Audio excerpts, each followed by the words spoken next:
সরকারি চাকরিতে কোটা প্রথা বাতিল এবং 2018 সালে জারি করা পরিপত্র বহাল রাখার দাবিতে বাংলা ব্লকেড কর্মসূচি শুরু করেছেন ঢাকা বিশ্ববিদ্যালয়ের শিক্ষার্থীরা। রোববার বিকেল 3টায় এ কর্মসূচি শুরু করেন শিক্ষার্থীরা। এ সময় শিক্ষার্থীরা ছোট ছোট মিছিল নিয়ে ঢাকা বিশ্ববিদ্যালয়ের কেন্দ্রীয় লাইব্রেরির সামনে জড়ো হন। পরে মিছিল নিয়ে ক্যাম্পাসের গুরুত্বপূর্ণ স্থান প্রদক্ষিণ করে শাহবাগ মোড় অবরোধের কথা রয়েছে। এর আগে গতকাল শাহবাগে অবস্থান কর্মসূচি শেষে সারা দেশের সকল পাবলিক বিশ্ববিদ্যালয়ের গুরুত্বপূর্ণ স্থান মহাসড়ক অবরুদ্ধ করার ঘোষণা দেন, যাকে আন্দোলনকারী শিক্ষার্থীরা বাংলা ব্লকেড হিসেবে ঘোষণা করেন। এবার শিক্ষার্থীরা 4 দফা দাবিতে তাদের আন্দোলন চালিয়ে যাচ্ছেন।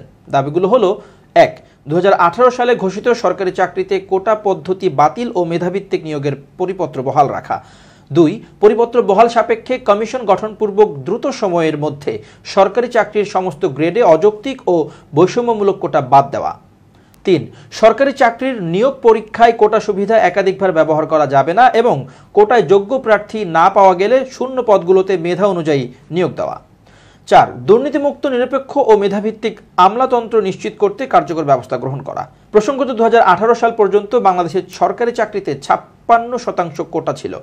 এর মধ্যে 30% মুক্তিযোদ্ধা, 10% নারী, অনগ্রসর জেলার বাসিন্দাদের জন্য 10%, ক্ষুদ্র জাতিগোষ্ঠীর মানুষের জন্য 5% আর প্রতিবন্ধী ব্যক্তিদের জন্য 1% আসন সংরক্ষিত ছিল।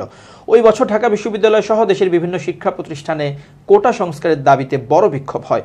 কোটা ব্যবস্থার সংস্কার করে 56% থেকে 10% নামিয়ে আনার দাবি জানিয়েছিলেন তখনকার আন্দোলনকারী শিক্ষার্থীরা। পরে সরকারি চাকরিতে প্রথম ও দ্বিতীয় শ্রেণীতে কোটা বাতিল করে পরিপত্র জারি করে জনপ্রশাসন মন্ত্রণালয়। 2021 সালে সেই পরিপত্রের মুক্তিযোদ্ধা কোটা বাতিলের অংশটিকে চ্যালেঞ্জ করে কয়েকজন মুক্তিযোদ্ধার সন্তান উচ্চ আদালতে একটি রিট আবেদন করেন। সেই রিটের রায়ে চলতি বছরের 5 জুন পরিপত্রের ওই অংশ অবৈধ ঘোষণা করেন আদালত। এরপর 9 জুন হাইকোর্টের রায় স্থগিত চেয়ে আবেদন করে রাষ্ট্রপক্ষ। ওই দিন এই আবেদন শুনানির জন্য আপিল বিভাগে পাঠিয়ে দেন চেম্বার আদালত। সেদিন attorney general M Amin Uddin বলেছিলেন, সরকারি চাকরিতে প্রথম ও দ্বিতীয় শ্রেণীর মুক্তিযোদ্ধা কোটা পদ্ধতি বাতিলের সিদ্ধান্ত অবৈধ ঘোষণা করে হাইকোর্টের রায় বহাল থাকবে নাকি বাতিল হবে এ বিষয়ে আপিল বিভাগ চূড়ান্ত সিদ্ধান্ত নেবেন। পরে গত বৃহস্পতিবার প্রধান বিচারপতি ওবায়দুল হাসানের নেতৃত্বে 6 বিচারপতির আপিল বেঞ্চ মুক্তিযোদ্ধা কোটা বাতিলের সিদ্ধান্ত অবৈধ ঘোষণা করে হাইকোর্টের দেওয়া রায় আপাতত বহাল রাখার নির্দেশ দেন।